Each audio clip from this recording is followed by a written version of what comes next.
Okay, today is January 21st, the year 2002, and we're here at the Palm Springs Air Museum. I'm Dr. Dave Thompson, along with Brooke Anderson, and we're going to interview Courtney and Earl Shanken. They're twin brothers, they tell me, and I believe yes, that. What's your driver's license? Interestingly enough, they were both navigators in the same outfit on B-24s flying out of Italy in World War II. So we're going to talk to them about that and some other things too. First of all, when and where were you guys born? St. Louis, Missouri, 1921. I defer to my old twin brother. And what was the date of that? January the 20th. Oh, that was yesterday. It was like yesterday. Yeah, that's why I came down to visit him. So it was just like yesterday. That's great. We're going to talk a little bit about that, but before we do that, I want to go in on this B-24, this lovely plane behind you over here. So Earl, why don't you move over this way, your chair, and just pull it around here. There you go, and kind of sit sort of facing there, and give you each a pointer as a pencil. And I'm going to come in here and kind of close in. Okay. So tell me, where's the Navigator? Where would he be? The Navigator was in a position right here. And of course, when we did celestial navigation, our heads were up in this dome. We also, during attacks, we called out the enemy air attack. Fire control officer. We were fire control officers. Now, the B-24 had a 10-man crew, 4 officers, bombardier, navigator, 2 pilots, and 6 gunners. Of course, of the gunners, there was a radio operator and an engineer. I like to say something about the pilots. You have to give them a great deal of credit because formation flying was not easy. And since we were early in the war, and during our combat training, we had 1 plane per squadron, and we never flew with 36 planes in the air. However, in our first mission we were, and the pilots were all over the sky, but I'm telling you, with on-the-job training, they did a fantastic job, and I really salute all pilots. What was the average age of you guys on there? Early 20s. Early 20s, we were young kids. You had to be college graduates. And when we joined up, you had to have at least 2 years of college. I'd also like to say, after I said those kind remarks about the pilots, that if you read Ambrose's latest book, Wild Blue, he has a paragraph in there that he said after the cadets took their physicals and their intelligence tests, those people with the highest scores were made navigators. We all happen to be able to read a map and add 2 and 2 and get 4 out.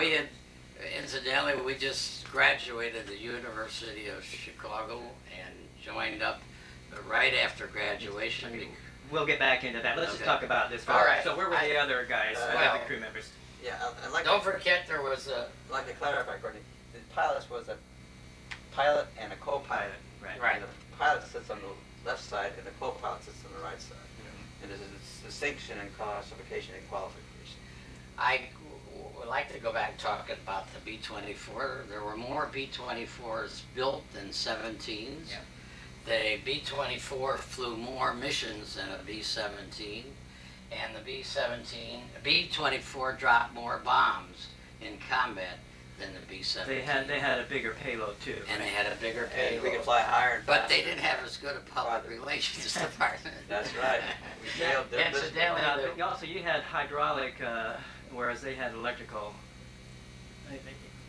For the moving parts and things like that. I'm not aware I'm not sure about I think their wheels were hydraulic, just like ours. Obviously, we always support the B-24 because we lived through it. Right. Notice that this picture shows a turret nose gunner. The early models were not fixed. Our combat training, they were not. There are 2 waist gunners, a tail gunner, and the radio operator got into this top turret. And- We also had a ball turret gunner, who incidentally, the ball turret gunner and the bombardier come out and visit me. They'll be out here Oh. next month. We've maintained our friendship over the years. Well, did you fly the same plane all the time, or were you on a different plane from time to time? That's Well, an interesting question. I flew many aircraft because I was a lead navigator and I was invited to lead the bomb group, and so I flew with a lot of different crews.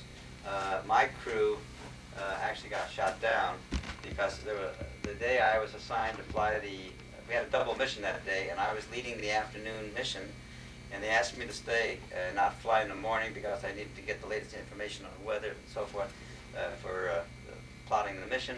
And so I stayed on the ground, and my crew did not return from that mission. Oh, wow. We were flying right next to them, and their tail was blowing off. We were remarkable that we flew in the same squadron. We went through all the combat, and it's just a matter of luck that we were here today. Right. There's no rhyme or reason. But We- I'm the only one that survived my crew, my original crew. We flew sometimes in the same formation. He'd be high right, I'd be lower left. But we did fly one mission together. I flew as a, what's this, a nose gunner. Earl was head navigator leading the entire Air Force. Wow. And at that time they decided to have 3 navigators. I called off checkpoints to him. He was in charge, and we also had a Loran man. The Air Force wanted to make sure we were right on course, and believe me, Earl was right on. I never remember anybody's talking about, but Yeah, what's a Loran, man? in theory, they had maps for us that you could have triangulation, that they had different ways of listening to radio from 3 different places and crossing those lines, and you would have to be where those 3 intersect. However, when we went over to combat, we did not have Rome, and Rome was one of our third spots for the Loran system, so we only had 2 lines crossing instead of 3 lines, and therefore the air could be enormous. And we never used it. We never used it, but Never used listening navigation either, except to get our aircraft over from the United States over to the theater of combat. carried 12 500-pounders. Sometimes we carried fragmentation bombs because the 450th Bomb Group, of which we were a part, flew support for Anzio on January 17th. I might be wrong on that date. But we used fragmentary bombs on that mission. And the point I'm making, that we used different bomb loads according to different targets. When we hit Toulon to get the submarine pens, we used 1,000-pounders. It was a great aircraft as far as we're concerned, even though those wings went up and down. They had a tremendous wingspan, and they were very thin, and you would bounce up and down. You see the wings going up and down about 5-6 feet. We called ourselves the Flying Ducks. You might want to tell them about our cottontails. Oh, well. we were. And I mentioned something to you about the original identification mark was half of our tails were painted white. And we had led a mission into Regensburg, and Axis Sally picked us up and called us the White-tailed Liberators. Our colonel thought it was a good idea to paint all of our tails completely white.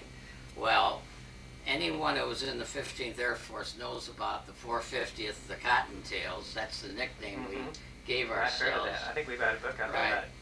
that. The Germans start passing up other planes and always coming down and hitting us.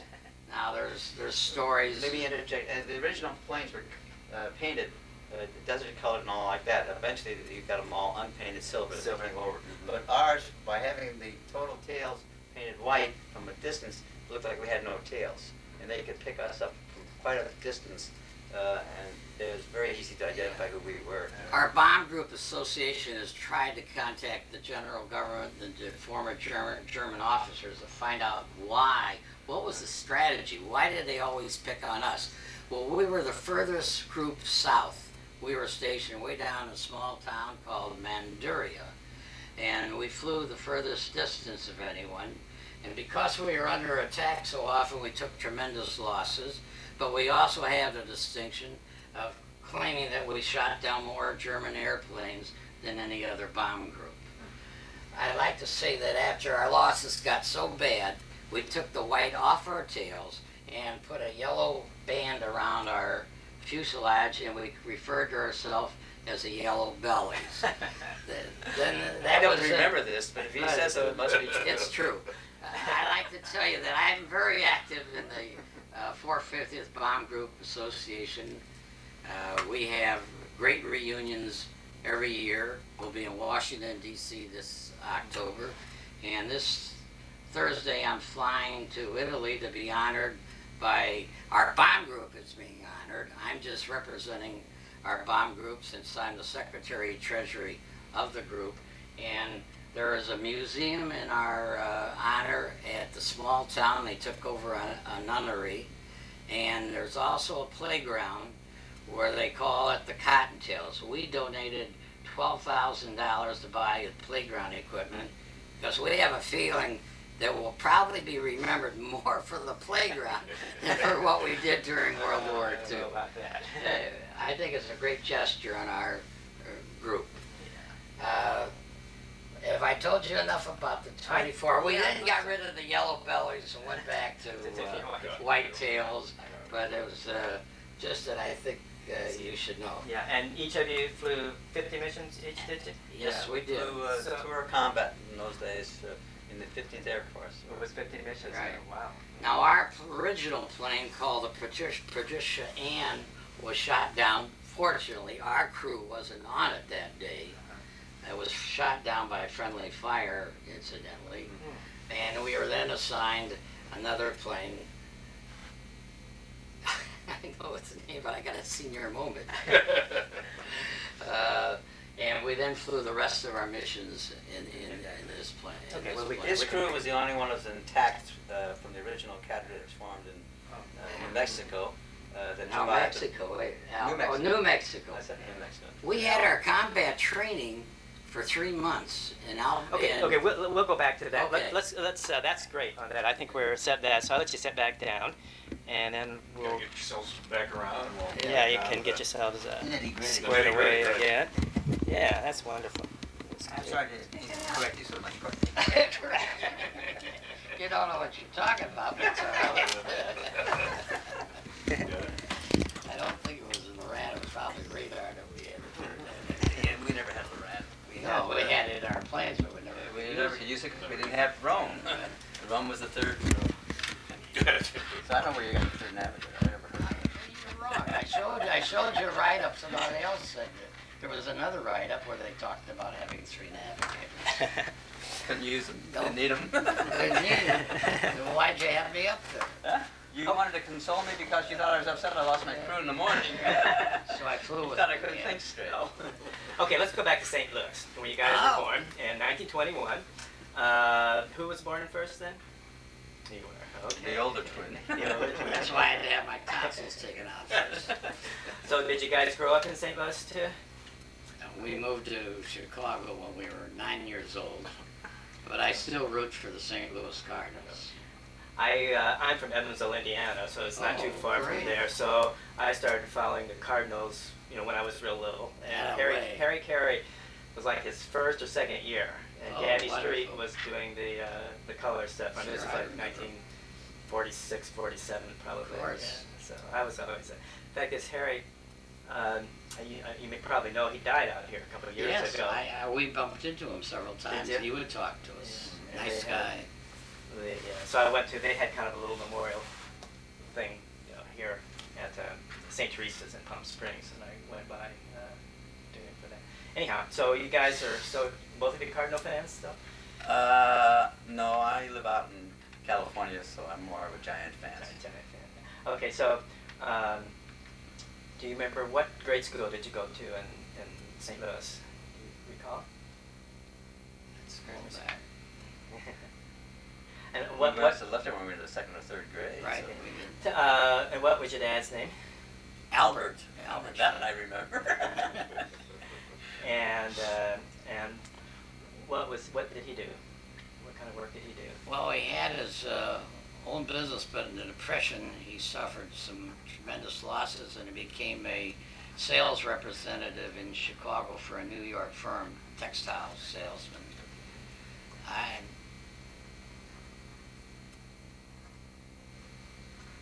I don't think I mentioned to you that we had an uncle who was a pilot in World War One, and that's Really? one of the reasons why we were okay. interested in the Wow. Air Corps. Oh, And what we- was his name? Perry Weiner. W-A... I-N-E-R. And we also had another uncle, His older brother. an older brother who was a colonel in the Quartermaster Corps. I remember him as a BG.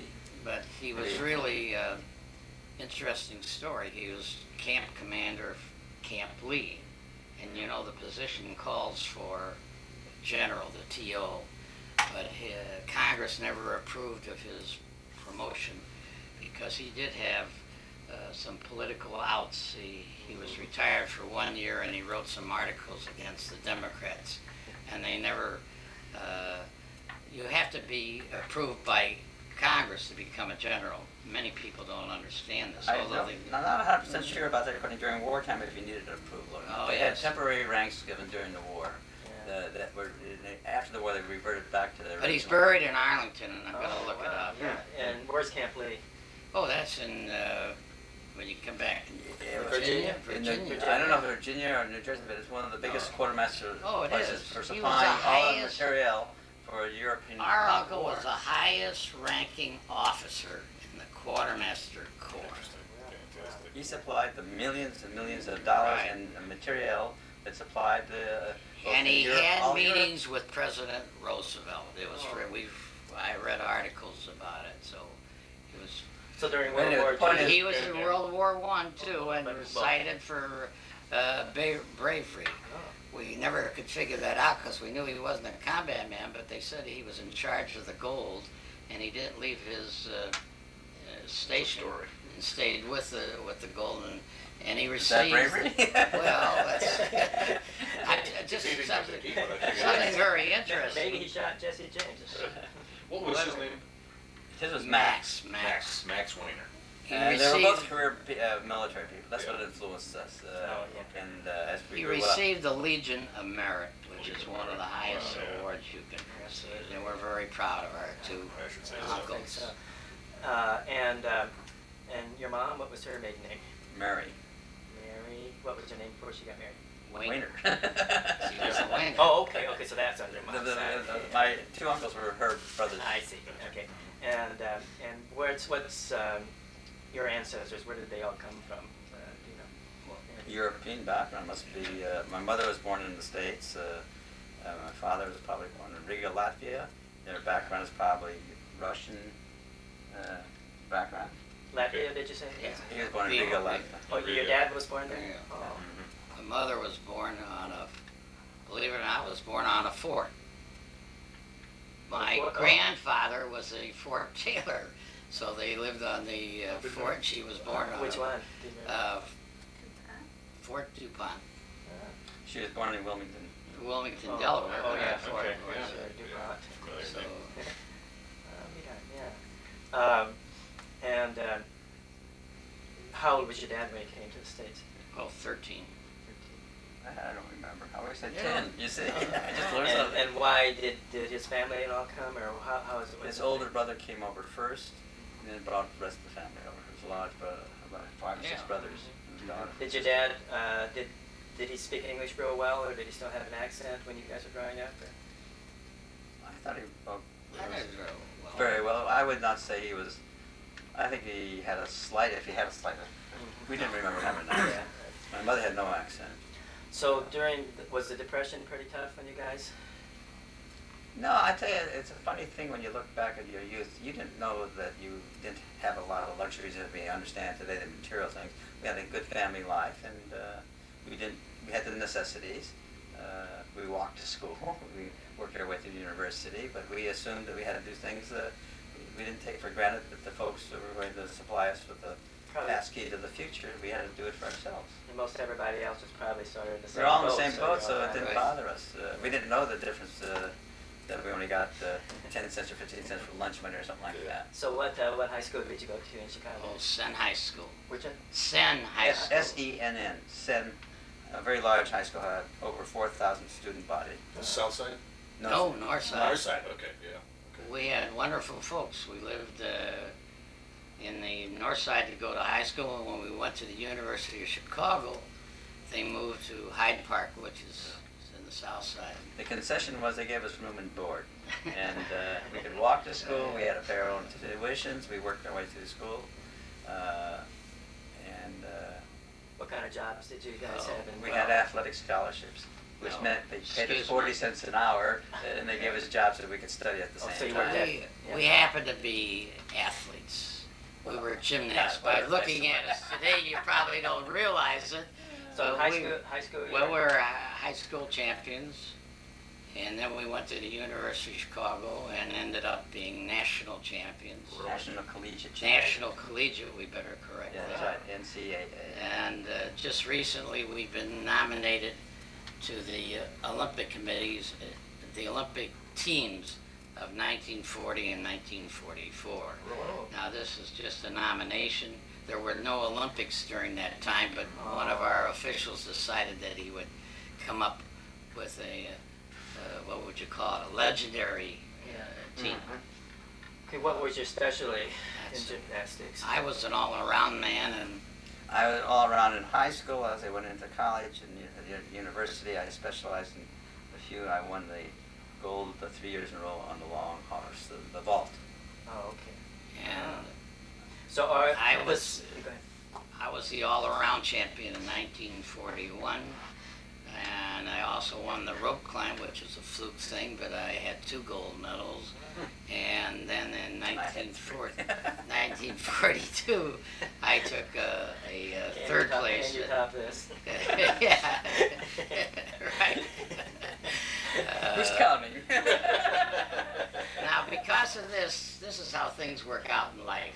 The photographer for the Chicago Tribune, who was out at the university taking pictures of us, and we know that being twins, we got a lot of undue publicity. I mean, thousands of people went through what we did. He was assigned to our squadron, and he kept taking pictures of us and sending home, and Well, believe it made me, good copy for the folks back home. my folks, and everybody luckily pro my war. wife Edie, who was born in Gary, Indiana, and our son incidentally went to Indiana University.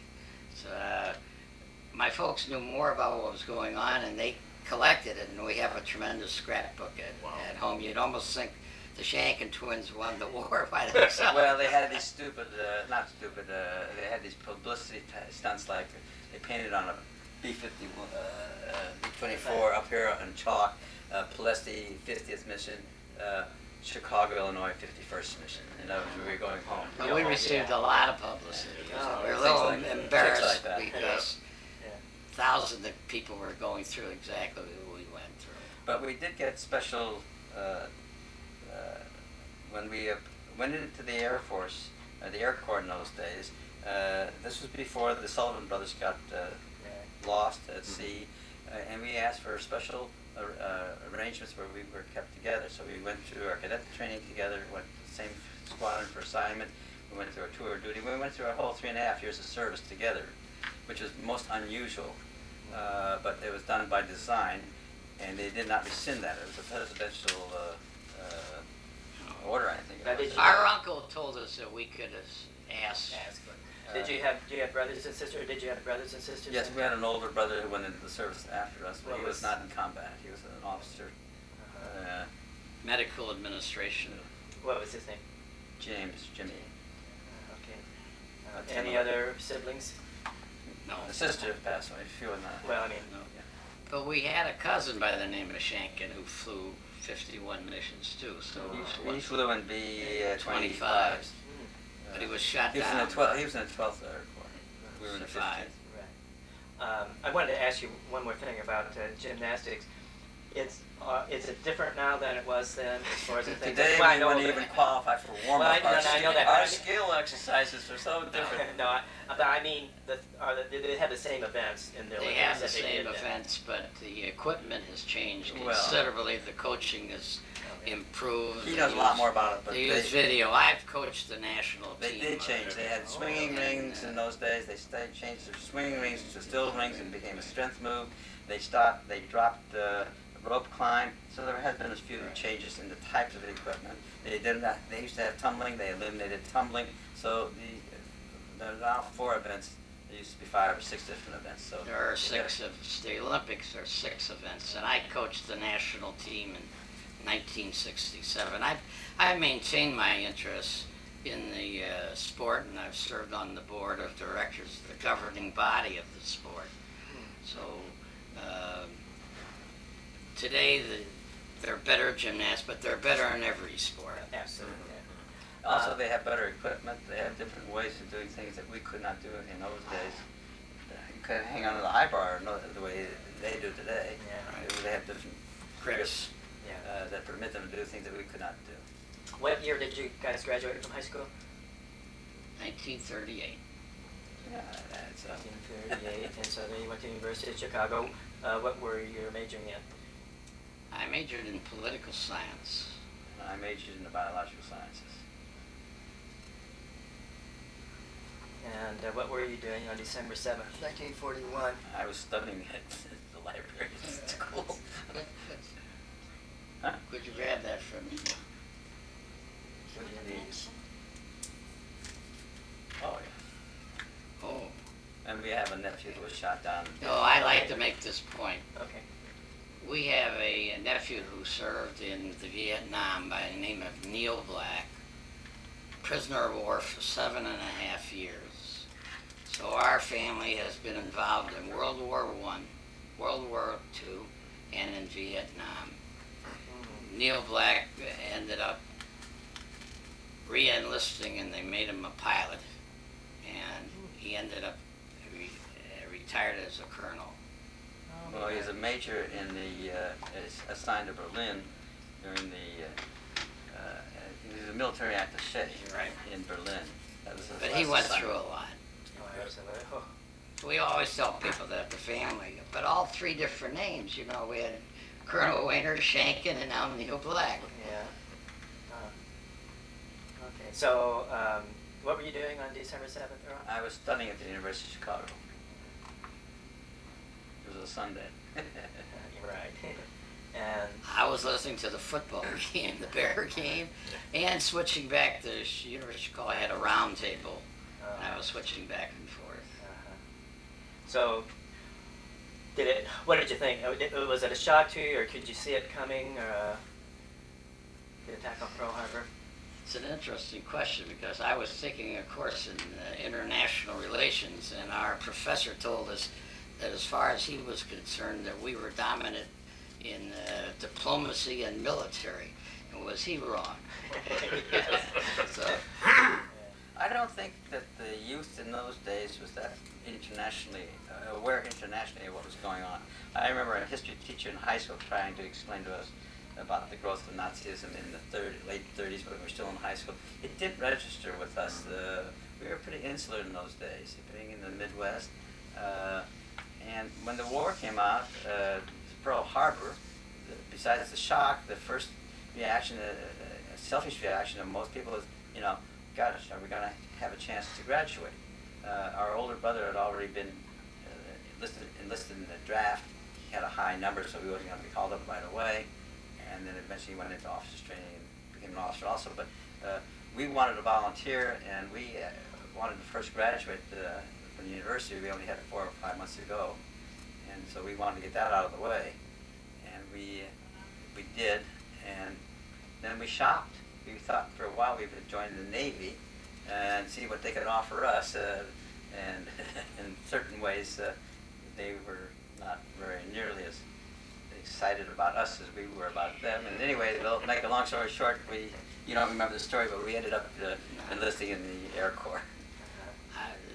That's his thinking. But, We went to New York No. and visited a Navy recruiter just feel him out for what he could offer us. They had better food and better clothes. If you say so. So that would have been, what year did you join up then? Right as we graduated, Was June, 40. July of 42. Okay. But you know, we weren't called up until January of 43, because the That's Air how- Corps expanded from 20,000 to 200,000 in a matter of a couple of years. It was a tremendous explosion of personnel as well as materiel. They had to build the aircrafts. Right. It just shows how unprepared this country was, but how we got in shape. In that summer, while we were waiting to be called up for active duty, we used to teach cadets in the meteorological school. The university had assigned a lot of different projects for the military, and one of them was a meteorological school, and so for we being athletes or athletically inclined and active, we used to teach them calisthenics 2 or 3 classes a day. So we were in pretty damn good shape when we went into the Air Corps. In fact, better than most of the what do you call physical trainers. Yeah. Well, what made it interesting, every airfield we reported to, there was a meteorological officer who remembered us. Some of them weren't too happy with us, but they remembered us. I'm going to turn it over to Brooke, and what he's going to be talking to you about now that I will want to know is where you did your basic training, all the training, the different places that you were at, and then, you know, how you got overseas and where you went and all of that. And then when you got out, what you did, what kind of work you did, about your families, and what you're doing today. Okay. So if you guys can, I'll let you guys work on that a little bit, and I'll check back with you a little bit. Okay, thank you. Okay. Sure. Thanks, Dave. Okay. Thank you very much. We got your card. Okay. Well, let's just kind of keep going on. One thing I wanted to go back to. And by the way, the nice lady over there can chime in anytime she wants to. Oh, she's gonna correct. She'll correct Earl. The one thing I contributed, he says that I don't. Yeah. So, just take me back on track here. You Yeah. Enlisted in the summer of 42. Right. But were you on active duty or just awaiting to be Waiting called? to be Waiting called. to be Okay. called up. So, what do you do in a situation That's like when I that? mentioned we did this teaching and cadets. Thank you. Okay. Yeah, I was Cadets. reading this one. Yeah. Okay. Okay. So you get called up in January. January 43, and where did you start the training? In Nashville, Tennessee, Mm-hmm. and that was where we took our tests, Okay. our physicals and intelligence tests.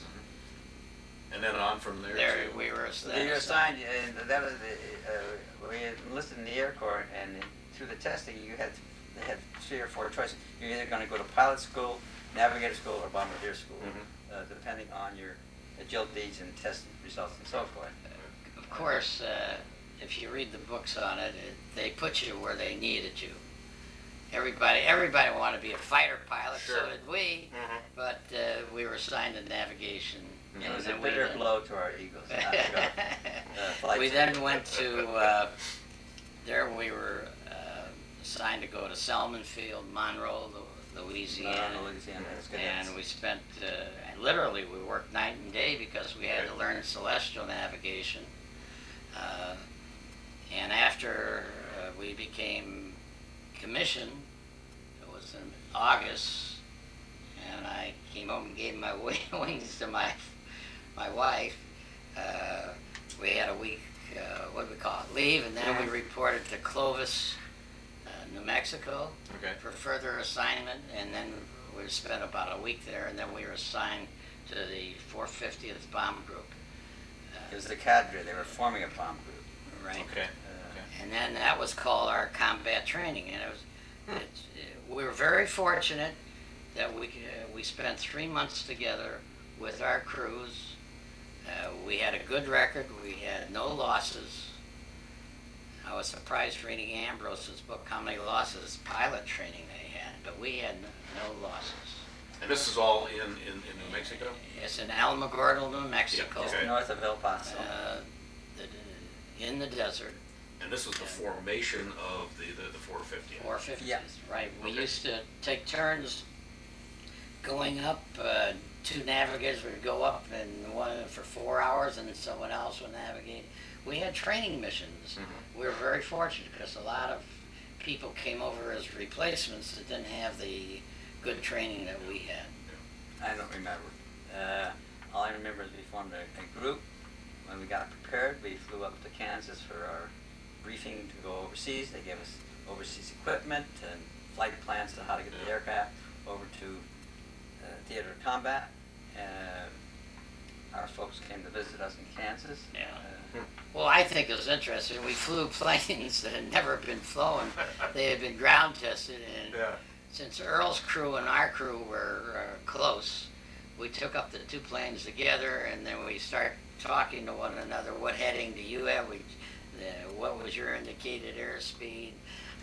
We did a lot of comparing notes. We flew together to correct all of our instruments. Anyway, the bomb group, if I remember correctly, flew to someplace in Florida for another staging. Palm Beach, Florida. And then we went down to, by way of Puerto Rico and down Tobago, Trinidad, flew that way. We ended up down in Fortaleza, Natal, Brazil, before jumping off of It's called the Southern Route. Right, okay. And from there we flew to Dakar. Meanwhile, my brother's crew and aircraft never showed up, and I ended up in North Africa and Marrakesh, and then in some staging area I can't remember, in Algiers, and then we went on to our base in Manchuria in Italy.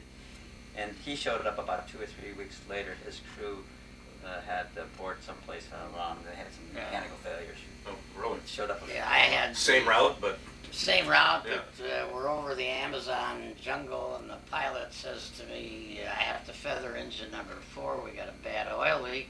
He says, give me a heading to the closest airfield. Now, you know, every navigator waits for this to happen. And luckily, we had just passed one 5 minutes ago. I said, make a 180-degree turn, and in 5 minutes, we'll be in an airfield. So they didn't have the part because the B-24 was a new plane. We had to wait around. But we finally got over there. When he showed up, he didn't recognize me. I think I'd already flown combat. But No way. I was on the first mission. You were on the first mission, too.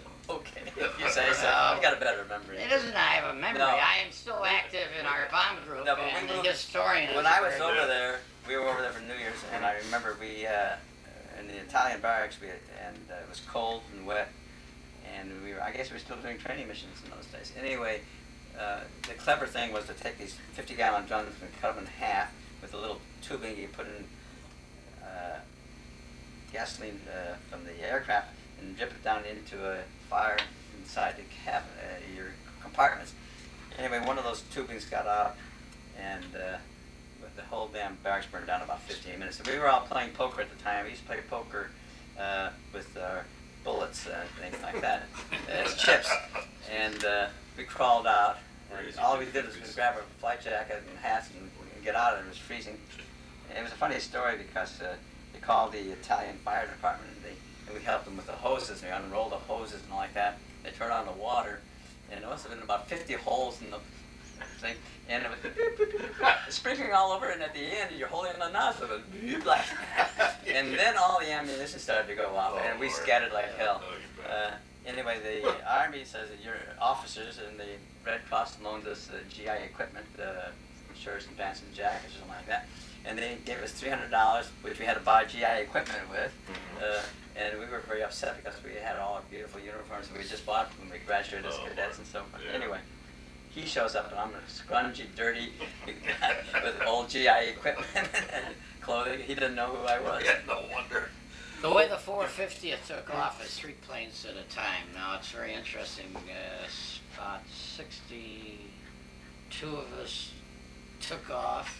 Am I right in that figure? 63 people, officers started. We only lost one plane, and that was one of our planes went into the Oh, you're talking about when we were rotating over, flying over? Flying over. We took out 3 planes, took off at a time. We lost one plane. There was one survivor. They went into the mountains at Atlas. That was Marrakesh. And it was a pretty good record that the Navigators. Well, we were pretty lucky. They gave us maps when we got overseas. They happened to be in meters. We read them as being in feet. But there's a little M there at the end, which we didn't know about.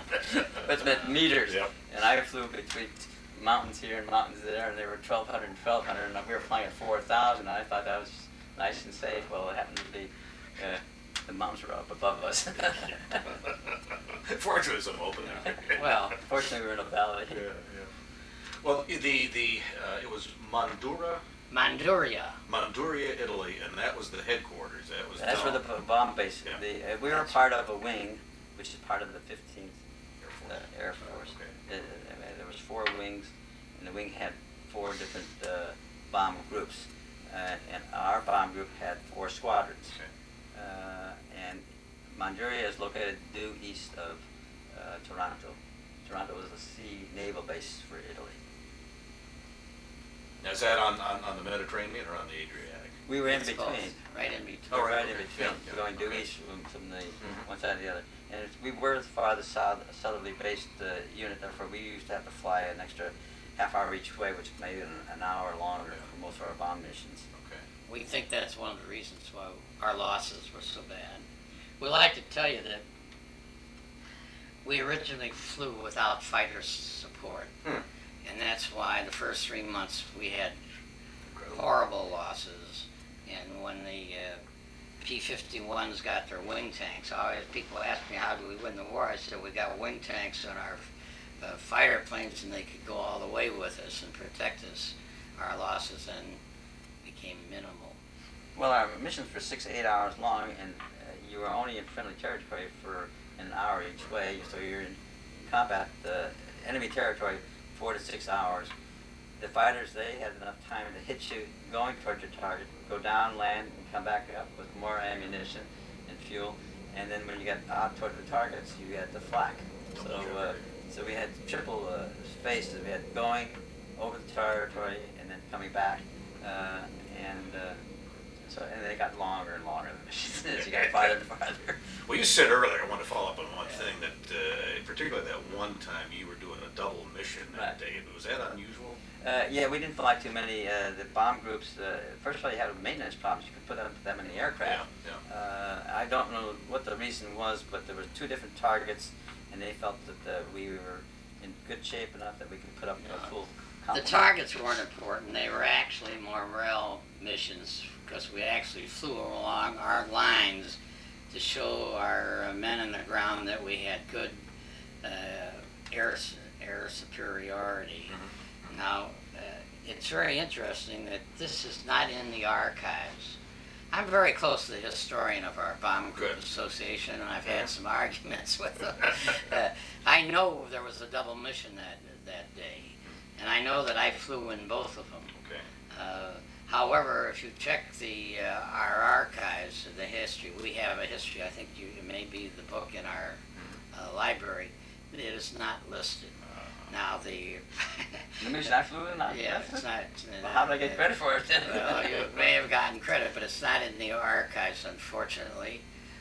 The mission is Alexandria. It's in. That's a yeah, target. that is Okay. the target, but it doesn't show that we flew the. What was the target in the dates? morning? The dates. It's not there. The one that your crew was shot down. Oh, that was is- weeks before I flew that mission. Oh, no, you're right. That's it's the the same day. That's Same right. day. It's not in your record that there was 2 missions on one Mm-hmm. day. Bob Davis is a good friend. He says, "I can't take your word." I said, "Well, my brother will verify." He says, "I can't take There's your no, word." why did I not fly in the morning? Oh, you were pulled off to be the leader in the That's right. afternoon. I think later on they did have double missions, but it was very unusual at this time. The targets were milk run targets, incidentally. They were. Yes. No, the one, the double mission. And the double mission. Oh, yeah, I beg your pardon. Okay. Yes, Yeah, they had to be shorter missions. The importance of the mission was to fly over enemy lines, and that's why Earl led the mission. Actually, correct me, I can't remember, but I think we flew up the east side of Italy and then went due west. Right along across. And I think we put up the whole Air Force up there, about 700 some aircraft. Right. And since we were the first bomb group up and I was the first lead, I can say I led the whole Air Force.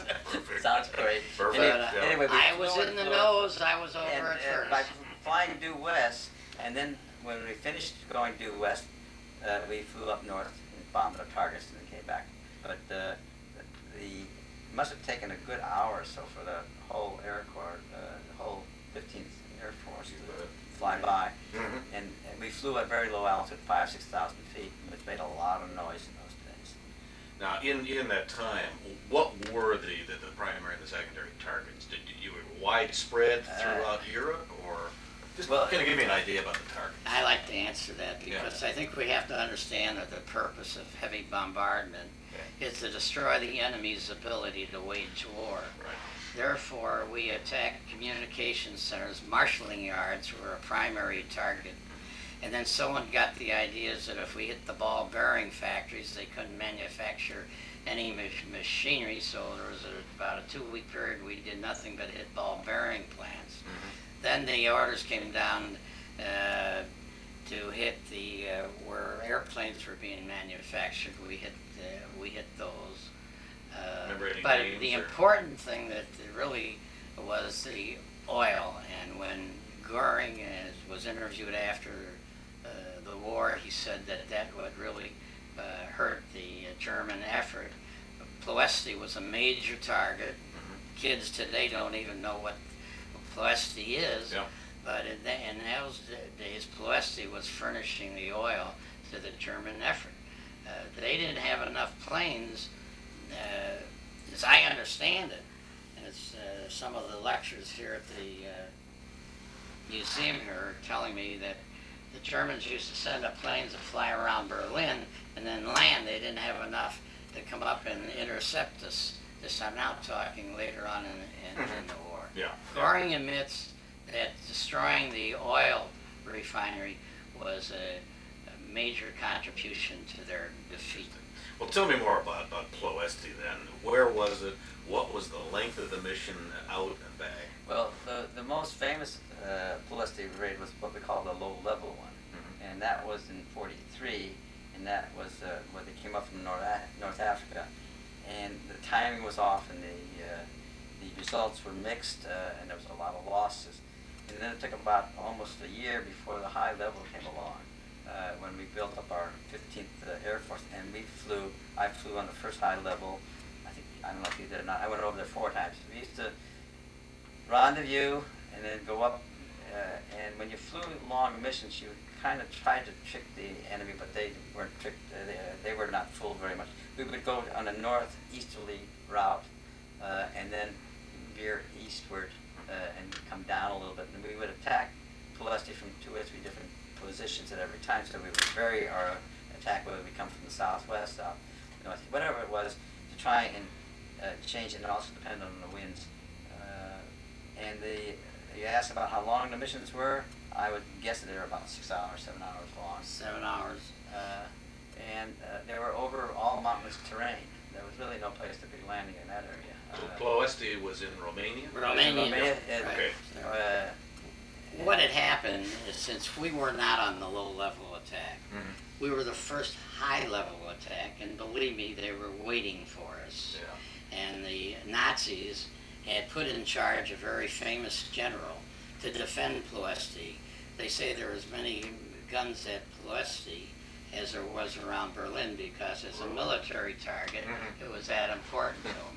So on our first mission, and this is written up in the Italian newspaper I've been over there several times, they claim that 100 planes attacked us on the way there. Then the flak was extremely heavy, and then coming back 100 more planes which attacked us. So we knew we had a real battle. Now, we did receive a distinguished unit citation for that attack. Interesting. We did hit the target. Yeah. Smoke, we beat at 20,000 feet, and believe me, the smoke was coming up that high. It was a long, arduous missions, and I don't know how successful we were, because we kept going back and back and back. And here's the history. Exactly, Ploesti was hit 25 times.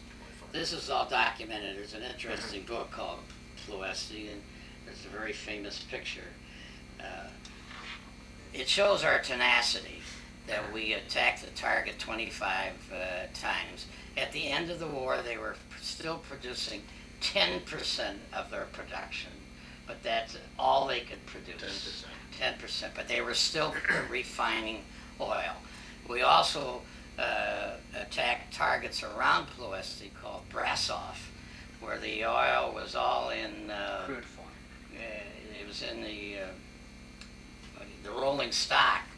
And because later on, instead of just attacking marshalling yards and destroying railroad tracks, someone got smart enough that we ought to attack it when they had supplies and the rolling stock was there. So we had a triple effort. People don't understand that heavy bombardment is strategic bombing, and these things were all planned. Now you will know that the original concept of aerial warfare was to be as a extension of artillery, but it then changed that it was to be for destroy the enemy's ability to wage war. Well, what other targets other than Ploesti were on your combat list? Well, if you in will? February of '44, we had this week, 3 days, February 22nd, 3rd, and 5th of February, where we coordinated with the 8th Air Force out of England, and we tried to destroy all of the ball bearing plants in Germany, around Munich and so forth. And Steyr was one of the famous ones. Regensburg was another one. And our bomb group, after 3 days, we couldn't put up very many aircraft. You usually try to put up 36 aircraft. We couldn't put up 18 or 20 aircraft. We were just decimated with not only injuries and losses, but the planes were shot up pretty badly. So normally you try to put up 36 aircraft. The 2 waves of 18 and 18 boxes of 3 in each one. That would be the complements. Those 3 days are well written up in books, and our 450th Bomb Group participated in it. So we got a Distinguished Unit Citation for those raids, too. That didn't help except for when you got out of service. The more points you got, the quicker you got out of service. This is a few more points.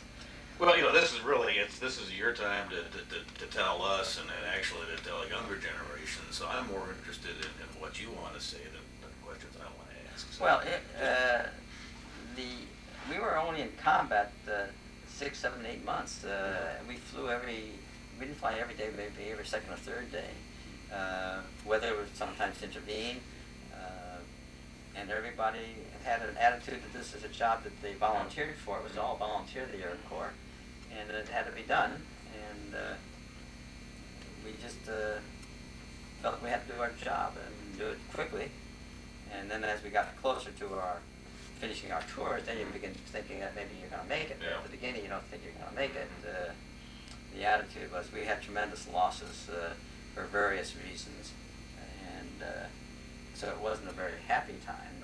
Out of the 63 officers that our cadre formed in Alamogordo, Mexico, that went overseas, only 13 flying officers survived. Of the 13, my brother and I are 2 of them, so that's pretty unusual. So there's no way of explaining that. Glad it happened. And we never volunteered, but we never shirked our duty. Only fools volunteer. Well, I think so. Anyway, some of the we were very fortunate. Very lucky. A lot of times, very a lot of fortunate jealousy. to be with a good bomb group. Sounds like a bunch of good guys. We had a bunch of, and we still have our meetings. Wonderful. And the replacements understand that we didn't become friendly with them because we saw replacements come in and not even they go up their first mission and get shot down. Right. So we didn't form friendships. Now we form friendships with them, and they understood our reluctance to get close with them. Our attrition rate was very heavy.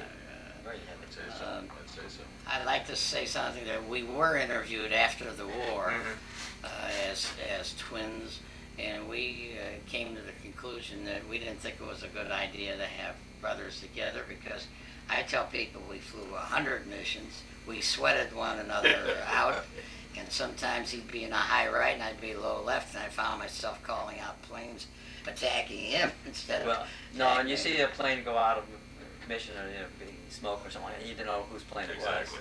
and you didn't know for 4 or 5 hours till you got home whether Right, wow. one of the Right, there other was guys. one mission where we turned back early because we had some engine problem and he didn't see us turn out. Then I wait for the planes to come back. He's not on it, so I thought he was shot down. He thought I was shot down, but it was luckily they had run out of gas and landed. No, we had a fuel lock we could not transfer, and we had to make an emergency landing in Corsica. But they came in about 4 hours later. We had to fly all across the Adriatic alone. We flew very low and fast. So there were advantages being together and Yeah. disadvantages. Extreme And disadvantages. you have to admit that we were so lucky to have survived. There's no rhyme or reason why. No, it's, Right. We like to say it's all luck. And then when we came back from overseas, we were concerned about, we'd seen enough combat, and we were concerned that the war was still going on, that they would reassign us to combat in the Japanese and the Far East. So we looked for training, since we had college graduates, and we went into teaching cadets. Yeah, yeah. And Let me get back to that. Just I want to go Okay. back real quickly to Sure. ask you a couple other questions. Sure. When you're doing missions every roughly third day, right, the weather depending, what do you do when you're not flying? sleep. Yeah. You play poker, Play poker. blackjack, Yeah, yeah. go into town, get your laundry done. It was just Just survive. wait. Well, our barracks burned down, so when we built the new barracks, we built a fireplace, a big hearth. So everybody's a specialist, and played a lot of poker. Yeah. We used to play with this funny currency that the Army printed, where it had the denomination on only one side. We used to play with the face down, and you never knew what you're betting against. And we had a lot of sad stories. The guys Yeah. would leave poker stakes on the table, and the next day, 2 or 3 of those seats were gone. They didn't come back. Yeah, yeah. And so that money all went into the pot. So it was just basically it was tedious waiting, trying to entertain yourselves.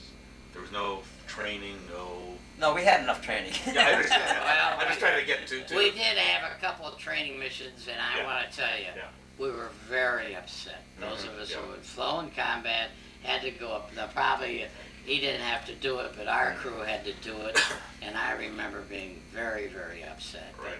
that's what made us a good bomb group, that we went on some train, even in combat. But we had a great esprit de corps, and that's important. You know, we talk about these things at our reunion, and we wonder how we went through all this, and we decided that the discipline that we established in combat training is what put us through all this. Well, I think also we had a pretty good training all the way back from our basics when we formed the bomb group, and when we had our replacements, we tried to pass on some of the skills that we thought were necessary. And basic skill was keeping cool and doing your job that you're trained for. Yeah. Keep it cool. Because you respond under tension, and everybody's scared. If you're not normal. So you have to your reflexes have to go back to your training. And we had a few people lose a little bit of control and so forth. But the missions were all different. Some were longer than others. Some we were attacked on. Some were what we called milk runs, so we didn't have anything against us except over the target, a little bit of flak. And some were brutal. Yeah. Some were longer than others. Some were easier. It seems like some of our commanding officers like to take the easier ones.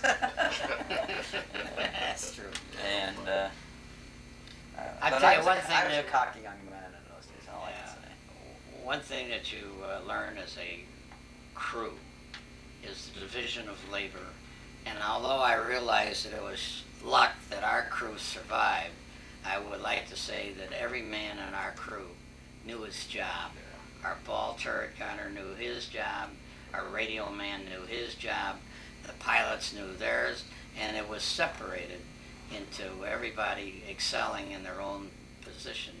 And I've used those concepts in business called the division of labor. You get everybody doing their own job, and you work together, and you can be successful. Fantastic. Now, you said that you really were 6 to 7 months of combat flying. Yeah, we were Okay. through by July of 44. I finished in May He 27. stayed around waiting for me to finish so that we could be rotated home together. I wanted, everyone has different concept. My theory was to get this over with as soon as possible. Right. I volunteered for anything I could go on. I flew one mission without our crew. Fortunately, it was a milk run. But I have the distinction of being the first officer in the 722nd to fly 50 missions. Wow. And he was egging me, go, go, go, and I had to wait till he called. I was being a lead navigator. Yeah. I fly that off. Yeah. I had to sweat him out all the time, and I didn't enjoy it at all. And you were at Manduria the whole time. Manchuria the whole Yeah, time. yeah, yeah. So now you've completed the missions. Before we go on from there, is there anything else, any specific incidents, issues, or whatever during that 6 to 7 months that you'd want to kind of go over, or we pretty well covered that? I think it's best left unsaid a few things. Everybody has different ways of interpreting experiences, good and bad, and people have a tendency to remember the good things, which is fortunate. There were some mistakes. There was some mishandling of different factors of the bond group, but all in all, as Court said, there was a lot of good esprit. We didn't always understand the wings assignments of our bond group. We thought that we were not appreciated enough, and we were talented. What he's referring, our bomb group was once given a suicide mission to hit Breslau, Poland. Was way out of our range. In fact, Earl, before we flew missions, we weren't flying together, we always went back and whispered in the other guy's ear where it was going. So he says Breslau, and I say good luck, and then I go in the operations room.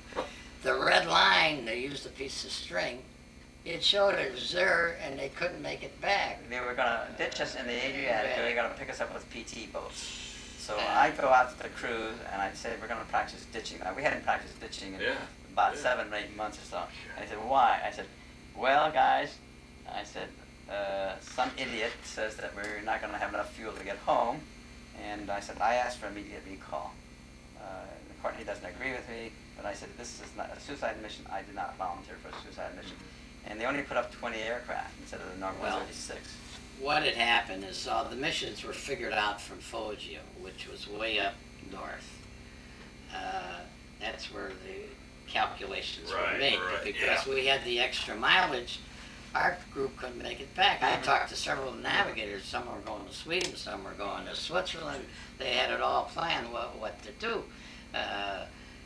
Our radio operator happened to be on the mission, and he got the recall notice, but he sweated out. He got it. He waited for it to come through 3 times. But the recall was because the cloud coverage was below us and above us. We can't follow information with clouds coming closer and closer. But everybody in our group remembers but it was Breslau. We don't understand, and it happened to be the reason for that was a heavy requirement was that Hitler was having a big meeting with all the big generals and everything.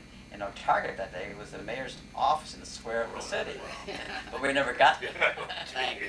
But those are the mistakes that occur in combat.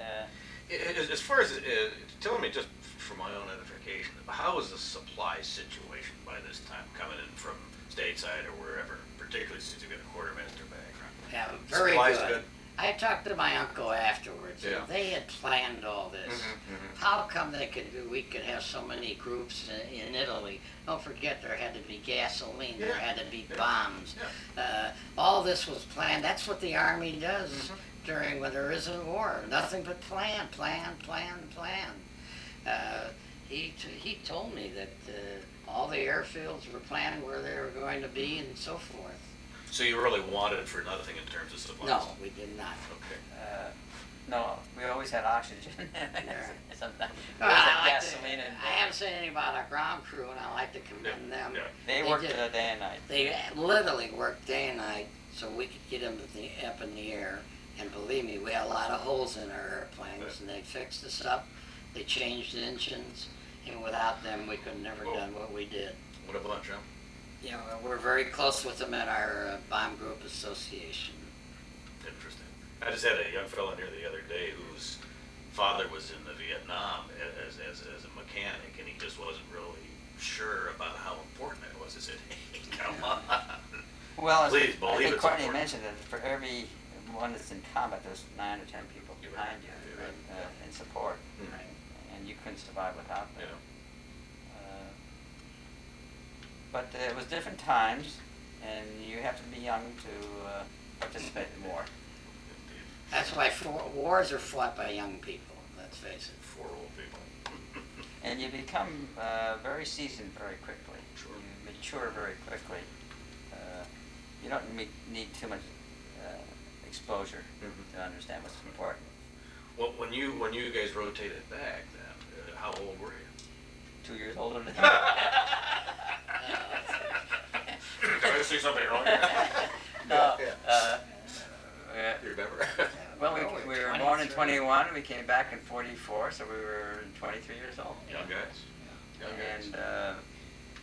And we went into cadet training. Mhm. We were very fortunate to be assigned to a special school for training navigators. Yeah, where was this? Arlington Field in Houston, Texas. Arlington What Field, happened Houston, was Texas. that they decided they would that if they did a better screening and a better training, they would have less washouts and less eliminations. Mhm. Okay. So we taught an experimental school, and they called it squadrons. You had 4 squadrons, had 20 cadets in each one, and Courtney was a flight commander of one group, and I was a flight commander of another group, and we took them through this training course of becoming navigators. Now, in theory, and the concept was, if they were screened properly and trained properly, there would be no washouts. Well, I had to wash out a few people, and the board of review would not accept that. And I said, but I'm sorry, none of you have been where I've been. Yeah. And I said, they're not competent enough, and you're flying with a crew of 9 other people. You're going to destroy not only an aircraft, but 9 other people. And Courtney had an ethical problem with some of his students who cheated on some exams. He had to eliminate some of them. So we had some strange experiences in that regard that were not combat related, but they were part of the life that you yes. being in service. And the concept was very good. But in Incidentally, practice, it never really gelled. But that according to the table of organization, we should have been majors, but we still ended up as first lieutenants. well, But I think you've talked to a lot of veterans who have complained about this. Sir. You bet. So you started with this special school in but we late- we were there, and we yeah, took 43. them all. We were teaching cadets before, and then they screened.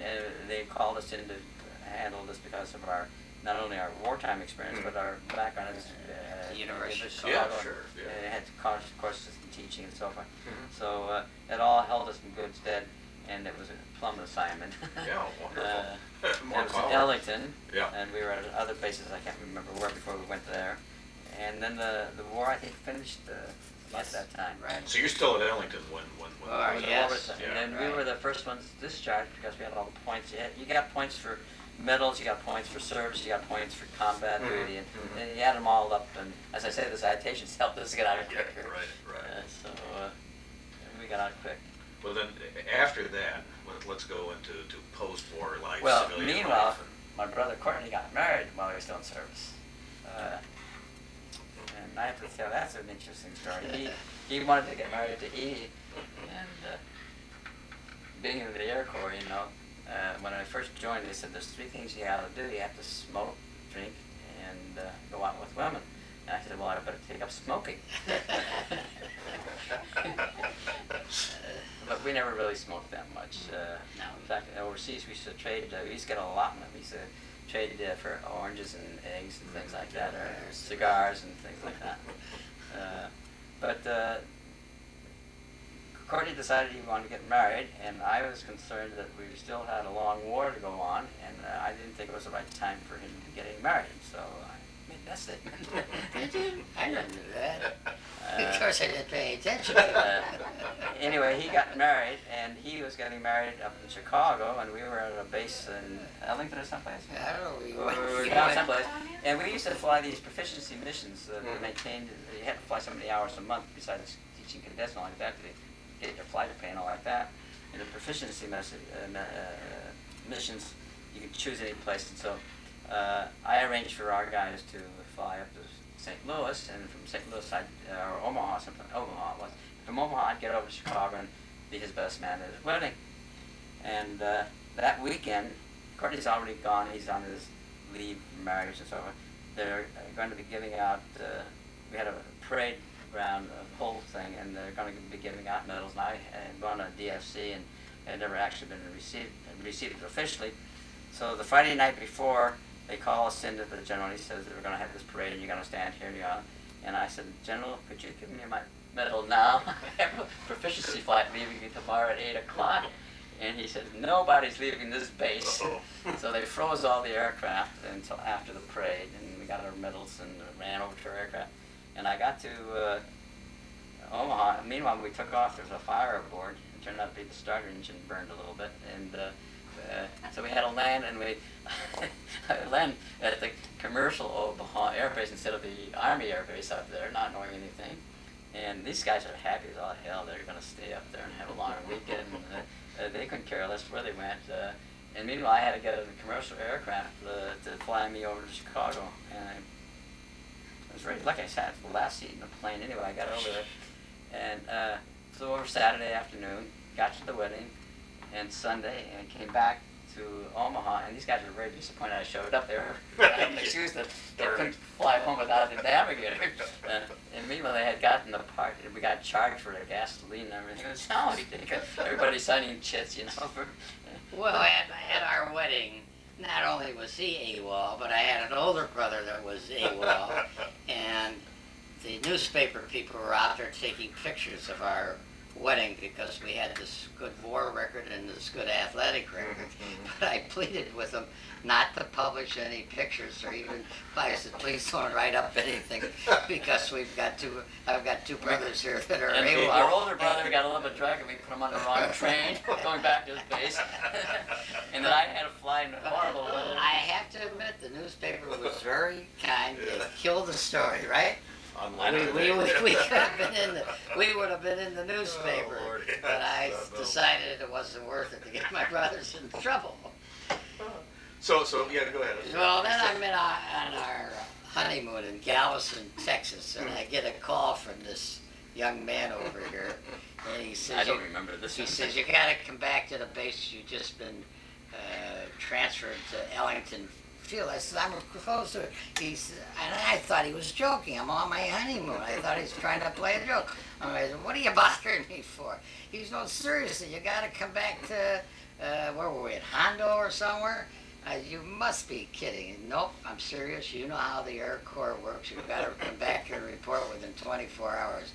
And I had to go back. I left my wife, who was now only 18 years old. She'd never been left alone. I gave her some money. I said, go find a place to live. I'll be coming back in about 2 days or so. Welcome to the Air But Force. these are the experiences you have in wartime. Yeah, right. So at any rate, after you saved these two guys, that you all went back into civilian life. Right. And then one of the things we really like to do is just be able to trace what you did then after the war, what your business careers were, or teaching or whatever. So Very diversified, very different. kind of touch on that a little bit, I'd appreciate it. Let the senior go first. Well, The older brother speaks. He has a more direct line. I have a more varied background. Well, I took a couple of graduate courses in business, and I went to work for a diaper service as an advertising and sales manager. But within 7 years, I then bought my own business. And this was all where? In Chicago, Chicago, Illinois. yeah. Illinois. Mhm. So my background was in advertising and sales promotion. But I've been in business all my life, and I'm a very fortunate guy. My children wanted to come into my businesses. What business? Pardon? Tell them what business. Well, we're now in business together. If I had a family business, and actually I spent 4 months here, so you must know that it's a good operation. Yes. 4 months in Palm Springs. 4 months in Palm Springs. In Milwaukee, we have a grading business where we export used clothing all over the world.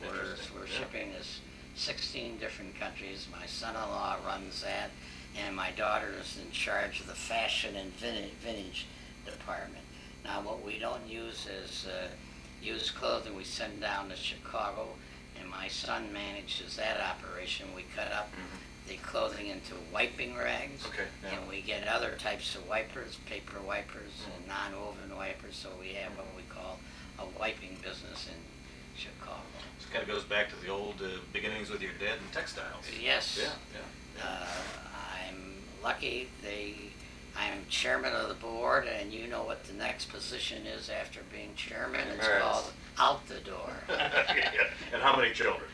I had 3 children and 6 grandchildren, with 1 already married, and I'm happy to say you're talking to an old man, because we're soon going to become a great grandfather Wow. in 6 more months. Wow. Very good. Congratulations, that's great. Earl? I had an entirely different career. First of all, when we came out of service, I had originally at the university been very interested in sciences and possibly going into medicine, and that changed during the war. It was hard to pick up after 3.5 years. I went back to the university, visited with some professors, and I was disinterested. So then came the rat race to get back in the business world and make up for lost time. Yeah. We were junior executives together in a small company. I noticed it was a big company for about 6 months. And eventually, I owned a small rack jobber business in Chicago. Sold that and moved to Mexico City. My wife was from Mexico. We met. We both went to the University of Chicago at different times, and she was from Mexico. First time I went to Mexico, I had a business proposition I didn't understand. I turned it down. Another opportunity came through about 3 years or 4 years after we'd been married, and I went back and bought into a pharmaceutical company. And was the general manager and ran that for about 3 years. Sold that, went into the cosmetic business, bought a bankrupt business for 25 cents on the dollar. I learned I should have bought it for 10 cents on the dollar. Struggled with that one, got out okay. And my partner gave an option to buy and become a half owner, became a half owner. Picked up this option, and then I went off, and he was a chemist and did other things, and so I had trouble, so I sold the business. And then I went to work for a multinational company, and was very successful with them. Stayed there 18 years, became the general manager of 4 subsidiaries for them throughout Latin America. Whoa. I lived in Mexico for 21 years, and rotated back to the States in '76. Our company was bought out by an international company, and I took an early retirement in 1978 or 1980. Went back to school to get a certified financial planning degree. Decided that I didn't like the insurance part of it. Took 4 out of the 6 courses, and I looked for something to do, so I went into real estate. Yeah, okay. Started going to commercial real estate, but then I ended up in residential. I did that more or less like a hobby for about 10 to 15 years, retired. In the last 4 years, I've been very active counseling American small business, part of SCORE, which is part of the Small Business Administration. I was very active with it up until about a year ago. My wife got very ill and passed on, and now I'm getting more active again. But I've done about 300 or 400 sessions of counseling of businesses over the years. And at one time they wanted me to be the chairperson, and I refused or said thank you, no. And I still say it's a full-time job. They want younger people. But it's very challenging and very interesting, and I am retired. It took me a long time to use the word retired. I used to say I'm still semi-active in real estate, but the last year or two I haven't done much. So I And find you that live in the Bay Area? I'm in the Bay Area. I live in Sausalito, north of San Francisco, since 1976. And so it took me a while to admit that I'm retired. But now I am, and the only activity I have is constant. And coming to visit my brother and celebrating his birthday every January. Beautiful. And you're you living know- here 8 months out of the year? No, 4 months, 4 months out of the there. And year. you know, I've become a volunteer here at the Yeah. museum, and I find it extremely interesting. Glad to have you. I just did this, this kind of wraps up the questions that I would have, and I just say I really appreciate your being able to get here together and tell this really interesting story and special story. Is there anything else that you guys kind of want to close with? You're lucky. We're very lucky. The lucky twins. I like to just talk about the 450th Bomb Group. I think you should know that we have an please. excellent association. Okay. We have over 850 members. Wow. We have been honored this Thursday. I'm leaving for Italy. I just got a notice that the president of Italy will meet us and some colonel in the Italian Air Force. Wow. and we will dedicate our museum and our playground, and I represent our group as the secretary-treasurer. And you'll be going over there soon. I'm going on this Thursday. I'm leaving, and I'm coming right back Monday. I'm just going over to represent us, but that's the kind of group we have. Sounds like a great group. 850 strong. Yeah. This May, 51 of us went over to do it. This is what we don't understand. We dedicated the museum and the playground, but there wasn't any playground equipment. So we were a little disappointed. We were wondering where our $12,000 went. And now they write that there is equipment. And, you know, we're officers, we're members of the board, and don't think that the membership isn't asking us what happened to the $12,000. So the president and myself are going over to double check on everything. I think it's very admirable that he's very active in all this. He also is my memory, regularly up to date on before I got married, and my wife was my memory after I got married. Well, I think it's interesting. With his experiences, he wants to blot out, and I don't blame him. He lost his crew. He was close to his crew. Sure, of course. Now, we have fellows. I mean, we ask people, why don't they want to join? He is a member of our association. I pay my dues. He pays his dues, but he doesn't He was participate. embarrassed that I did. No, If I did, he wanted to pay but for me. you know that there are a lot of people want to forget about You World bet. War II, and I don't. You can't blame them. They have their reasons. Yep. I've taken a different path. I want the right story to be told. Thank There you. are so many things that are being told incorrectly that I want to make sure that they know about what we did and how we did it and why we did Thank it. you. Yeah, it's very But important. it's very good, but we're different natures. I turn the page and I move on. I sometimes get together with a group from my company, from my business days, and they like to talk about things that happened 25, 30 years ago. I really don't care less anymore. But Courtney does perform a function, and in conclusion, I'd like to mention that history is made up of those who write the history, not who will actually occur. Good point. It's some very strange things. I remember when we Yeah. were at the University of Chicago, and we had a coach from the coach from the South. And he said to us, "Did you ever read a book written by a Southerner about the Civil War?" And we had to say no, because all the books that came out were written by Northerners, and it was the same war. The same things happened, but it was Rashomon. You see it from two different sides, and the same thing happens about the history of the bomb group and everything. There's a lot of stories that I disagree with intensely, but I cannot argue my point because I have a horrible memory to start with, and I have no supporting mechanism to do it. I have no crews or anything. But we all see things from a little, and we remember things that we want to remember. Courtney has a better active more memory about it. I have a very selective one. I've blocked out most of my past, except I know I was there, and I did my duty, and was lucky to survive. But I thought we suffered unduly for a bunch of political I reasons. still give lectures. I've been invited by Highland Park High School to give a talk about the Holocaust. And I was supposed to give one about the World War II, but I decided to be here in Palm Springs playing golf. Well, Incidentally, I'm a horrible golfer. He's a great golfer. No, here we go again. here we go. This guy, I haven't played golf. I used to play a lot of golf, but I haven't played it with my wife being ill. Anyway, I had a hiatus of almost 9 months without playing golf, and I've only played 9 holes a few times in the last few months. I think I played 2 rounds of 18 holes in the last 6 months. I get down here last Monday. I played golf every day, 9 holes most of the days, and then 18 holes twice. And by the time the 5th day came along, I got into pretty good shape, and I embarrassed him a little bit. But in 20, I've never played 5 days in a row of golf in my life. He's Until played this golf week. all his life. I played tennis all my life. And believe me, you can't get a game I on was- me. I played at it. Oh, you guys are All right, anything else we can do Hey, for you? listen, I want to thank you very much. Thank you. We appreciate this Thank you both. opportunity to tell our story. Thank you for working with me. It's been interesting. And just one little note that about the history end of it, I wanted to tell you. We had somebody came in here at the library not too long ago. We were talking about the role of history and the library, and particularly the oral histories like we're doing today. He said, that's a great thing, because he said, I had a kid at my school that came up to me the other day and said, gee, Mr. Smith, I want to know more about World War XI. Yeah. You know, so there is something to this. So we thank you, gentlemen, and very generations, much. time goes by. I would look back when we were young, and we started thinking about World War I for us was so far away. Yeah.